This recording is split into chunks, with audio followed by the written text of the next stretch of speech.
Ini adalah kali keempat saya mengikuti Usada 1.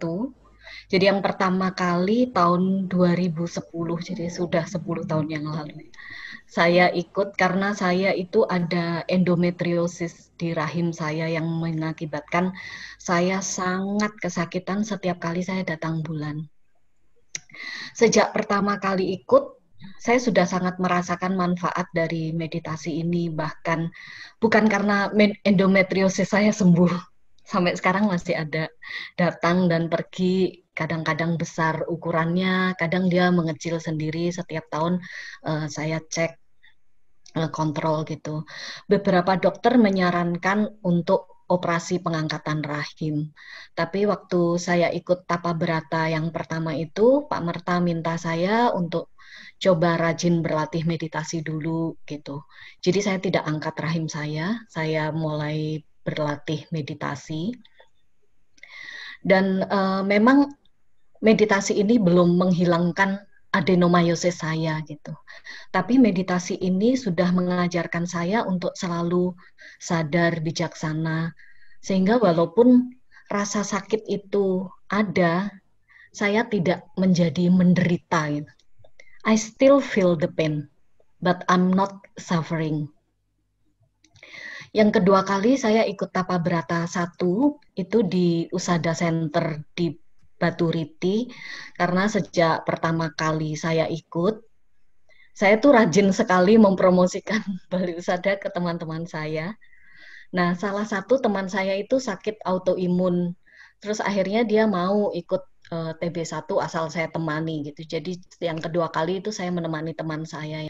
Dari pengalaman yang kedua ini, saya itu mendengar semua cerita dan pengajaran dari Pak Merta itu sama persis dengan TB1 yang waktu itu saya ikut gitu. Tapi saya menyadari ternyata saya tidak bosan loh mendengar pengajarannya, walaupun semua ceritanya juga sama, pengajarannya juga sama, bagaimana merasakan nafas dan sebagainya. Tetapi justru pengajaran-pengajarannya itu menjadi semacam pengingat dan cerita-cerita kebijaksanaan-kebijaksanaan yang disampaikan Pak Merta itu semakin saya resapi dan kadang-kadang bisa muncul sendiri tiba-tiba di saat saya membutuhkan gitu. Misalnya saat sakitnya sedang datang melanda gitu ya. Oh, saya ingat. Oh iya, Anicca. Kemarin tidak sakit, sekarang bisa sakit sekali. Sampai kadang saya tuh lemes dan gemetar gitu. Anicca, semuanya berubah, tidak ada yang kekal gitu. Lalu saya arahkan pikiran di rahim, tapi tanpa ada target ingin sembuh gitu. Jadi saya juga tidak ada perasaan menolak dan ingin membuang sakitnya gitu. Saya ingat sekali Pak Merta selalu bilang harus memeluk seperti kita memeluk bayi gitu ya. Jadi saya menyadari saya dengan tenang memeluk, meletakkan pikiran saya di rahim saya gitu, memeluk dengan lembut seperti bayi. Kalau bayi sedang rewel kita nggak boleh menggendong dengan mencengkeram gitu ya. Jadi dalam meditasi saya tidak pernah ada target. Saya hanya melatih supaya hati saya tetap lembut gitu. Walaupun kadang sakitnya tidak tertahankan gitu. Sampai saya mengeluarkan air mata kadang-kadang. Tapi bukan menangis menderita gitu. Gitu tidak, tapi karena memang sakit sekali dan lemas gitu. Tapi saya tetap berusaha tenang, tidak marah, tidak mengeluh. Ya saya sadar saya sakit karena saya merasakan meditasi ini tuh membuat saya lebih tenang, seimbang. Jadi saya akhirnya memutuskan saya akan ikut Tapa Berata itu setahun sekali semacam detox ya. Kalau badan kita sering kita detox dengan berpuasa, dengan kita berpantang makanan-makanan tertentu mungkin gitu kan. Ketika kita mau menguruskan badan atau ketika kita sedang gulanya naik atau ada penyakit tertentu, kita berpantang makanan tertentu. Kita detox badan kita gitu. Nah, saya merasa pikiran kita juga perlu didetox gitu dan menurut saya meditasi Bali Usada ini salah satu cara yang baik dan saya cocok untuk mendetoks pikiran saya. Gitu. Sebetulnya tahun ini saya sudah mendaftar untuk Tapa Brata di Rumah Luwih bulan September bersama teman saya gitu. Tapi karena ada corona dan batal, jadi saya ikut usada satu online ini, dan saya mengajak 4 orang, ada 2 kakak saya, satu dari Malang, satu dari Jepang, terus Mbak Vera dan Mbak Ria, ini 2 kakak saya, lalu ada 2 teman saya, Bu Lili dan Kak Putri tadi.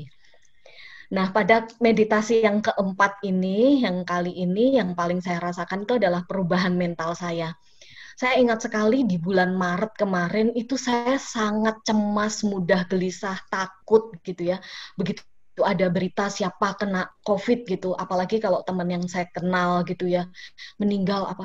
Itu saya gelisah dan bisa dengar anak saya sekali aja di kamar sebelah itu saya langsung panik, bisa tidak tidur semalaman kalau pas dia malam batuk gitu. Jadi sangat sangat gelisah di bulan-bulan awal, bulan Maret, April itu. Tapi untungnya dengan semuanya work from home, lalu ada Zoom, ada Mixler, Pak Merta sering mengajak Mixler bersama-sama gitu. Saya ikut meditasi, ikut mendengarkan pengajaran-pengajaran, dan Pak Merta kalau rasakan badan dan sebagainya, saya berasa lebih tenang. Saya memang kurang rajin berlatih sehingga kadang-kadang saya kurang pandai merasakan badan gitu. Tapi saya selalu mengarahkan pikiran dari dada ke seluruh rumah. Semoga semua hidup berbahagia. Saya sebut satu persatu nama anggota keluarga atau teman-teman yang ingin saya doakan. Saya ucapkan dengan penuh kesadaran, dengan penuh kelembutan. Dan ini membuat hati saya itu lebih tenang, lebih lembut, lebih damai. Sehingga saya itu sekarang sudah tidak sepanik bulan Maret, April yang lalu, walaupun ada berita apapun gitu, saya lebih tenang, lebih bisa tahu bahwa ya anicca, segala sesuatu berubah gitu. Terima kasih untuk Pak Merta dan Ibu Maria dan semua asisten Bali Usada yang selalu menemani kita untuk bermeditasi. Dan semoga teman-teman semua, sahabat meditasi Usada, semua hidup berbahagia. Terima kasih.